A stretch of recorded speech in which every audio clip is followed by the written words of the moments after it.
Basketball Talk Pro. Of course, I'm sure most of you are watching all the games now in March Madness, and then pretty soon the playoffs will start, and that goes on forever, it seems like, into the summer. It's a really good chance, though, for you guys to learn more about the game. Watch the games is one thing, and watch and go doesn't teach you much. What does teach you is getting involved in it. And the best way I know to do that is for you to take statistics of the games. It can be something simple, very simple. This is not hard, but it does give you some education. It works best if you have it recorded and play it on a player, a computer, where you get a nice big screen. But all you have to do is just draw the plays. Don't make sure you have room for each play. From my vision, you're not going to have to draw a lot of plays. There just didn't seem to me to be much difference. And that's a good thing for you to learn, is that most of the time, coaches run what other coaches run. I don't advocate that. In fact, I feel exactly the opposite of that. If you want good plays, don't run what everybody else is running, because everybody else has already had training in that play. But still, by drawing each one out, that in itself would be a real blessing to you. But just add one little thing, and that is keep track of how many times they run it and how many points they score when they do run it.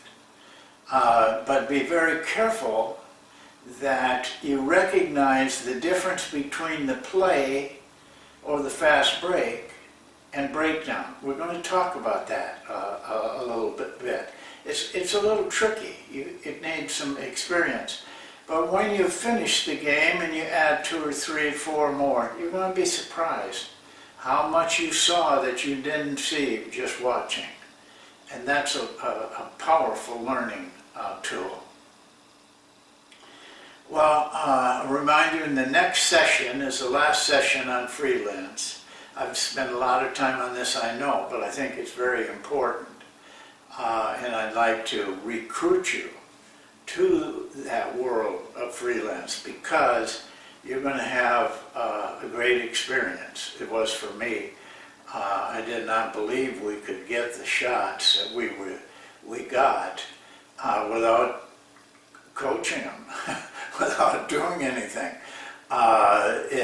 Basically, you are coaching. Coaching is very hard for freelance, but it's more in a kind of a mystical area. You're talking about rules instead of directing a play, and the players have a lot of freedom. So we're going to move into that, but next time it's going to be a drill, a strict drill. Today I want to talk to you about the changing from a play to freelance, from a fast break to freelance, and sometimes when there isn't any play at all. There is a skill amongst the players and the coach to teach the players of how to move seamlessly into freelance if your play breaks down. You're doing it right now. Everybody's doing it. If you really are, when you start doing those plays and drawing them, you're going to find out that most plays don't end with a basket. They don't even really end with a shot, very seldom. But they do end with breakdown, and they do end with transition at the end of a break. If you're not doing anything, the players are going to do that. They've been doing it for years. They've been doing it since they were 11, 12 years old. That's improvisation. They're making things up.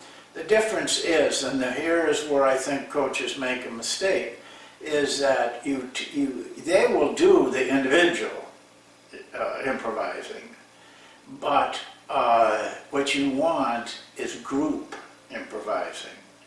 Everybody working together to create a good shot.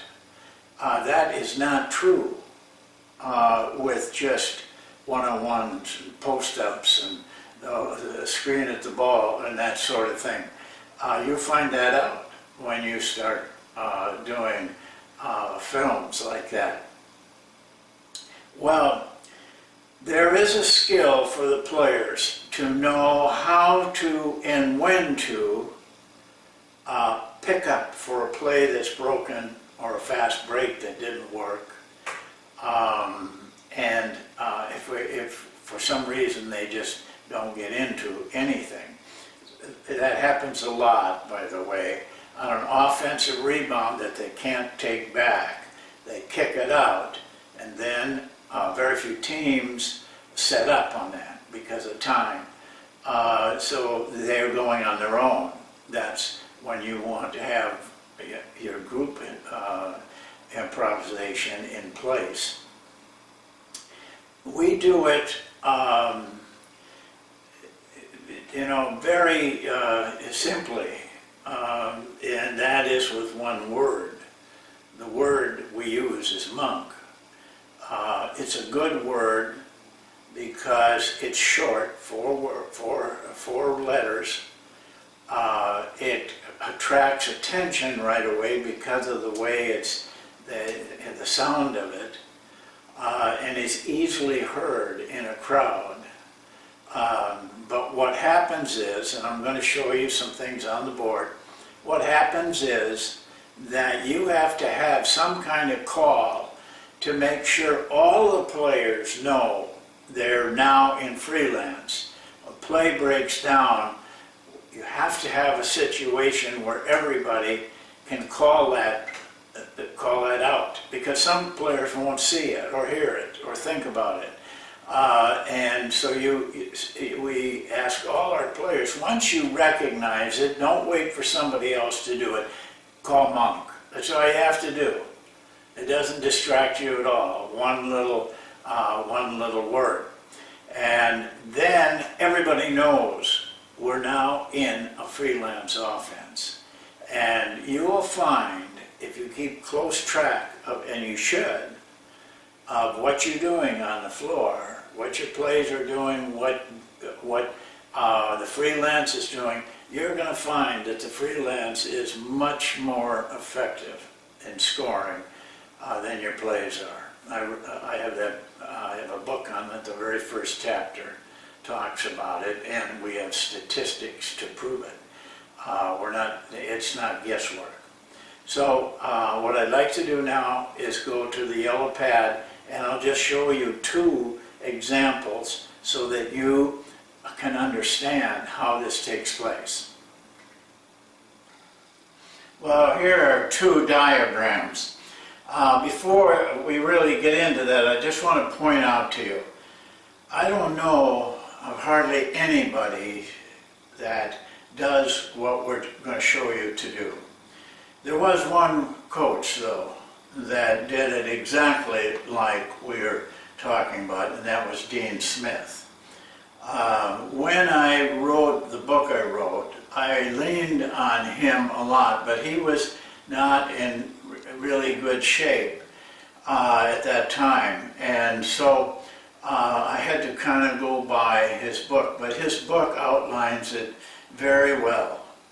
In fact, in the two championships he won, both games, they were over 80% of their points came from freelance. He ran plays, but they didn't work, broke down, and then he went into freelance. and he was very effective with it. And I have found that any type of tournament, playoffs, and that sort of thing are effective because everything gets geared up and they start watching you and studying you. And so your plays are pretty easy for them to defend. But they don't know what you're going to do in freelance. They don't know because the players don't know. They make it up at the time. You'll never see it again. Nothing, it will never be exactly the same. And so it's completely unpredictable.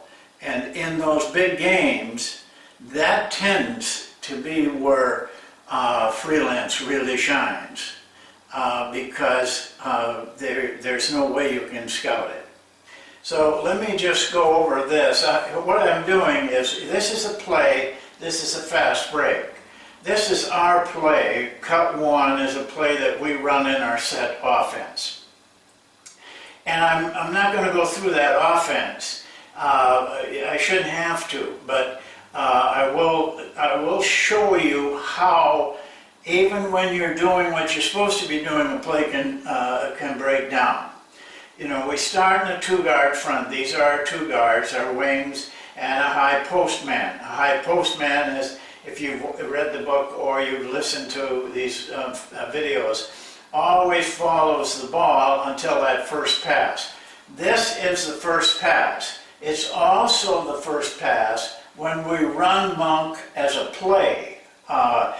We do that during the game. We will just call Monk. Then they set up, just like we set up in cut one, and this ignites, that pass and the cut ignite the freelance.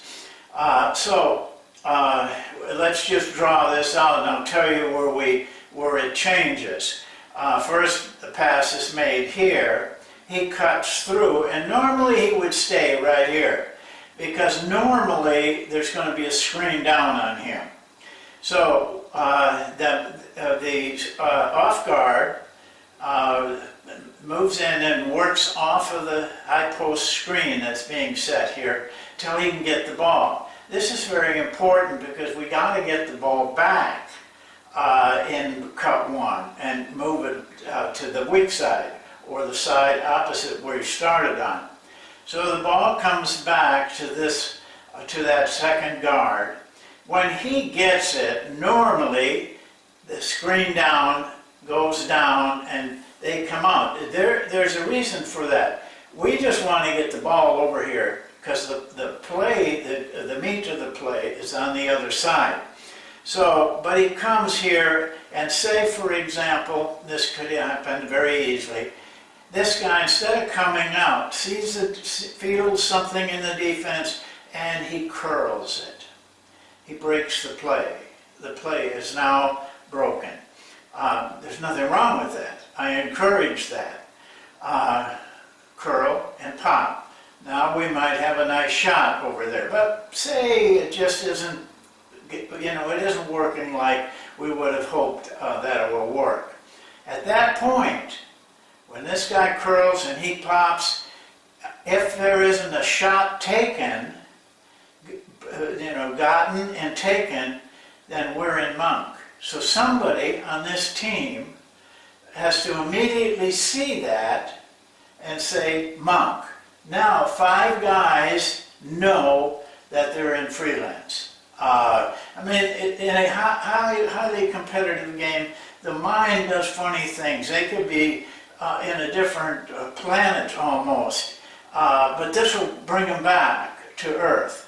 So now we finish it off with freelance, and we're doing it as a group. We got rules for the players. They don't inhibit the players, but they allow us to have teamwork.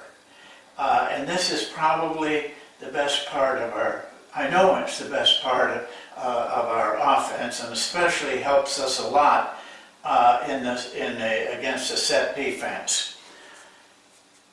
This is a fast break. And of course, we don't know in a fast break where our players are. By the way, here, we don't care now if we make that pass and cut through. to start a monk. It's in monk. We just ignore that. If we can do it, that's fine, but we don't need to. Fast break is even more so. Players are going all over the place. We have no way of predicting. Well, I don't want to run a fast break where you go down this lane, you go down this lane, you come in. To me, that's you're making a play out of the fast break, and that slows everything down. We just run, and we allow the players to, by instinct, to do something. We don't care which lane they're in. I don't care if they're running all down the same lane. I learned that from Don Nelson, by the way. He had a great fast break, and it was simple. But one of the things he just disregarded, there'd be 2, 3 guys in a row on one lane. You can't really set things up in a break. But we know now when the break is over. It takes only 4 seconds. The NBA says 6, but if you really study film, it's mostly 4. If you don't get a shot in 4 seconds, you're going to be playing against a defense. But we don't have to quit now. Just because they're back, I know they're not settled. And in 4 to 6 seconds, they can get back, but they got to find people, they got to find the ball. They're not set. We don't want them to get a minute, a second to breathe and get set up. We want to keep the attack on them. And so we're right into monk. Somebody says monk when the fast break is over, and we know it, monk. And then we start to run freelance. Works great here. I have said this so many times, I know people got to be getting sick of it because I'm sick of saying it. But if I could only do one thing on offense, if they restricted me to, you can do one thing, but you can't do anything else, this is what I would choose. I would choose to get a fast break into monk. I can just tell you that the results are very, very significant over anything else that we do. So that's how we change. It's got to be very smooth, and you get there by extended practice and extended attention by the coach. The coach has got to be able to say, hey, you broke the play here. Now we've got to go into monk. Somebody's got to say monk. Same thing there. You have to constantly remind them. And eventually then, they will get it. And when they get it, then it's really a smooth operation. And you get very, very good shots.